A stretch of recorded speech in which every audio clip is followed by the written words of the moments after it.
Hello student, good morning to all of you. हम लोग classification of element and periodicity का lecture number 3 आज पढ़ रहे हैं। तो लेक्चर नंबर 2 में हमने बताया था मेंडलिप्स का पीरियोडिक टेबल। तो उसमें हमने बताया था कि मेंडलिप्स का पीरियोडिक टेबल जो है एटॉमिक वेट पे बेस्ड है और उन्हें जो प्रॉपर्टी लिया था वो ऑक्साइड और हाइड्राइड पे लिया था। देखिए ऑक्साइड जो है ये भी बताए थे हम लोग कि ऑक्साइड और हाइड्राइड यानी ऑक्सीजन और हाइड्रोजन को क्यों लिया था, क्योंकि वे ज्यादा क्रियाशील होते हैं। तो आइए आज हम लोग merit and demerit of Mendeleev's periodic table पढ़ते हैं। तो इनका सबसे पहला यानी कि मेरिट जो है, सबसे पहले हम लोग मेरिट पढ़ेंगे, merit of Mendeleev's periodic table का। तो सबसे पहला जो इनका मेरिट है वो है इनका जो पीरियोडिक टेबल है वो किस पे बेस्ड है, एटॉमिक वेट पे। इनका एटॉमिक वेट पे बेस्ड है। तो एटॉमिक वेट के इंक्रीजिंग ऑर्डर में सजाया है। तो एक निश्चित संख्या के बाद समान गुण वाले एलिमेंट्स आ रहे हैं। देखिए यहाँ पे हाइड्रोजन है, यहाँ पे लिथियम है और इस तरह से आगे एटॉमिक वेट के अनुसार बढ़ते बढ़ते जो है एक समान गुण वाले एलिमेंट इसके नीचे आ रहे हैं। लिथियम के नीचे सोडियम। तो ये जो है समान गुण वाले एलिमेंट्स अपीयर हो रहे हैं। तो इनका पहला कंसेप्ट था एटॉमिक वेट का। दूसरा, इन्होंने इनके समय में 63 एलिमेंट्स डिस्कवर्ड थे।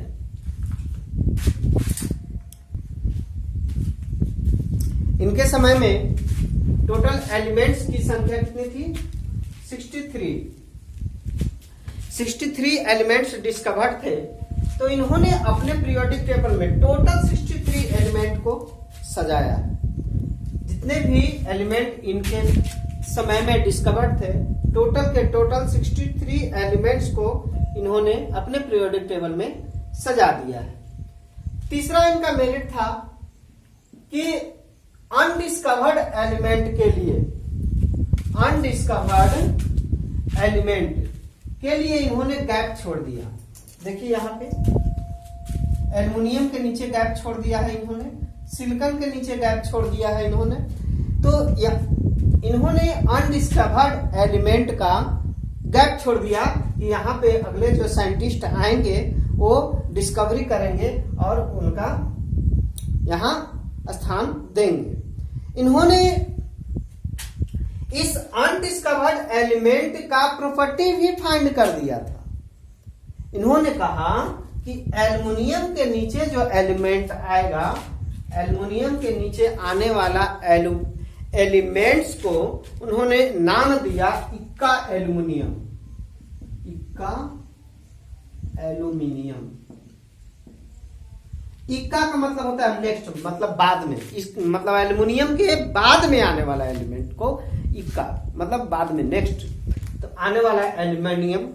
तो इन्होंने नाम दिया इक्का एल्युमिनियम और बाद में जो एलिमेंट खोज हुआ उस एलिमेंट का नाम पड़ा गैलियम। उस एलिमेंट का नाम पड़ा गैलियम। इन्होंने दूसरा एक देखिए यहाँ पे सिलिकॉन के नीचे गैप छोड़ दिया। सिलिकॉन के नीचे, तो सिलिकॉन के नीचे जो गैप छोड़ा इसको इन्होंने नाम दिया इक्का सिलिकॉन। मतलब सिलिकॉन के बाद आने वाला एलिमेंट्स। तो उसका जब प्रेडिक्शन हुआ, खोज हुआ, तो इन्होंने साइंटिस्टों ने उसका नाम रखा जर्मेनियम। खोज हुआ तो इसका नाम रखा जर्मेनियम। मेंडलिव्स इसके सारे प्रॉपर्टी को खोज दिए थे कि इसका डेंसिटी इतना होगा, इसका एटॉमिक वेट इतना होगा, इसका वैलेंसी इतना होगा, सारा के सारा चीज लगभग सामान्य मिला। इन्होंने कहा कि इसका एटॉमिक वेट जो है, यहाँ पे आपका क्या है आर्सेनिक और यहाँ पे आपका है कैल्शियम, इसके बीच में होगा।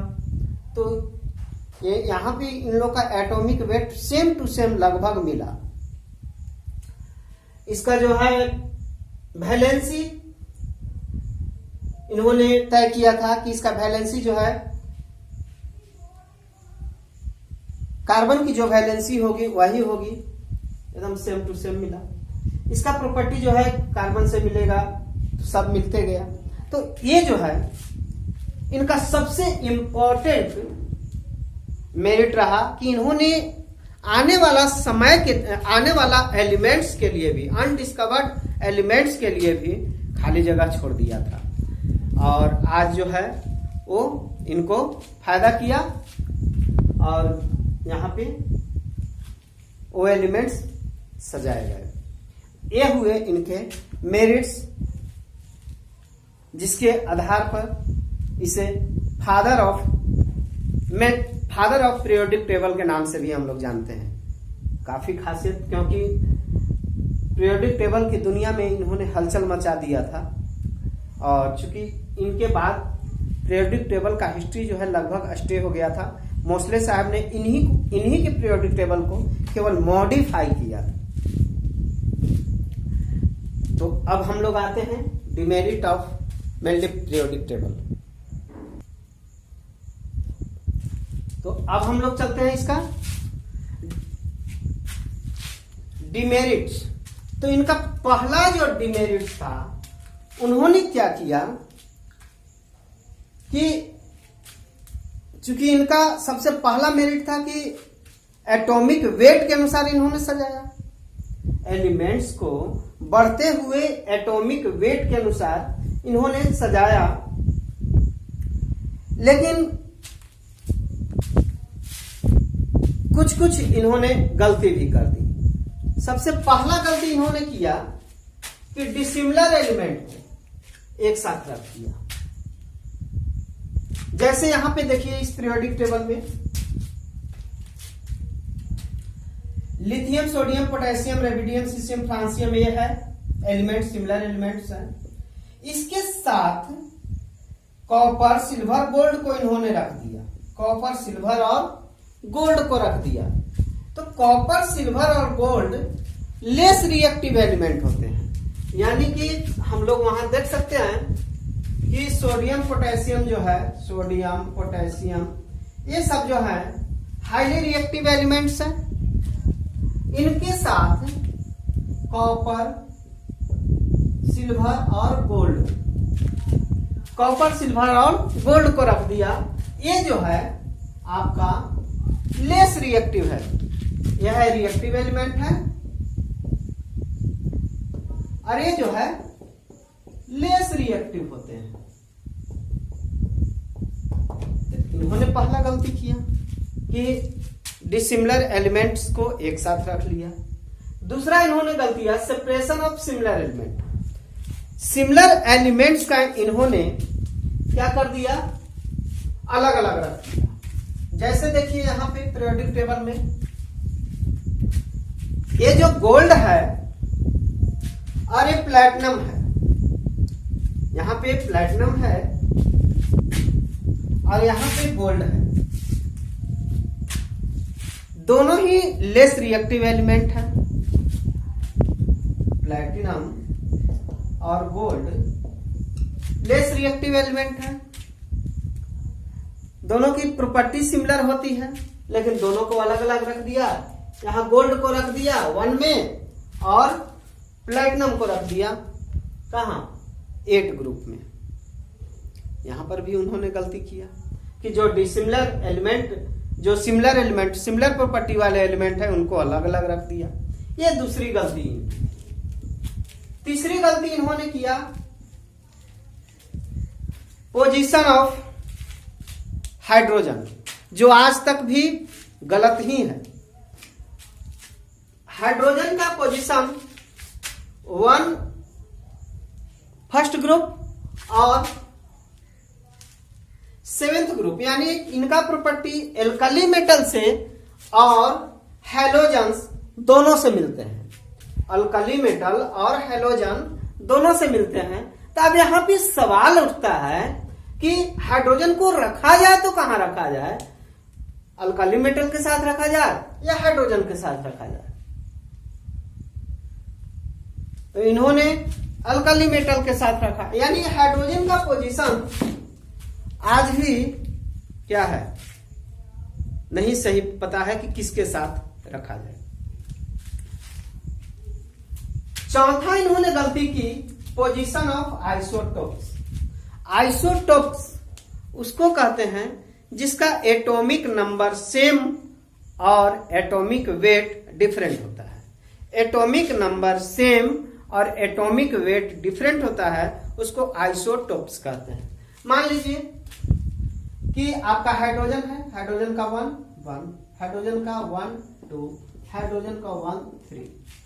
अब इनका ये तो नीचे जो है एटॉमिक नंबर है, ये जो है एटॉमिक नंबर है, और ऊपर जो है ये इनका एटॉमिक वेट है।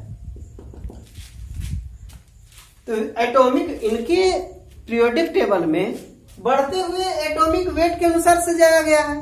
अब देखिए यहाँ पे इनका एटॉमिक वेट 1 हो गया, इनका 2 हो गया, इनका 3 हो गया, यानी कि हाइड्रोजन को 3 पोजीशन पे रखा जाए, एक ही एलिमेंट को 3 जगह रखा जाए। किनके अनुसार? मेंडलिप्स के अनुसार। लेकिन इन्होंने तो एक ही जगह रखा, तो ये भी इनका डिमेरिट, यानी कि आइसोटोप्स का भी इन्होंने स्थान निर्धारित अपने पीरियोडिक टेबल में नहीं किया। अगला जो नेक्स्ट इनका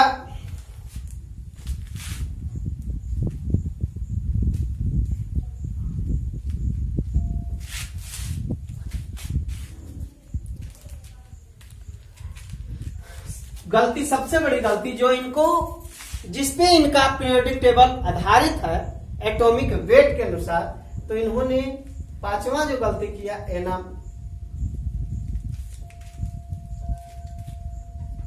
एनामोलस पेयर। ये गलती किया क्या इन्होंने कि इनका जो कंसेप्ट है या बेस्ट जो पीरियोडिक टेबल है वो एटॉमिक वेट के बढ़ते क्रम में सजाया गया है। इंक्रीजिंग एटॉमिक वेट के अनुसार इनका पीरियोडिक टेबल को सजाया गया है, बट इन्होंने अपने ही रूल्स को कहीं कहीं फॉलो नहीं किया। इन्होंने अपने ही रूल्स को कभी कभी फॉलो नहीं किया।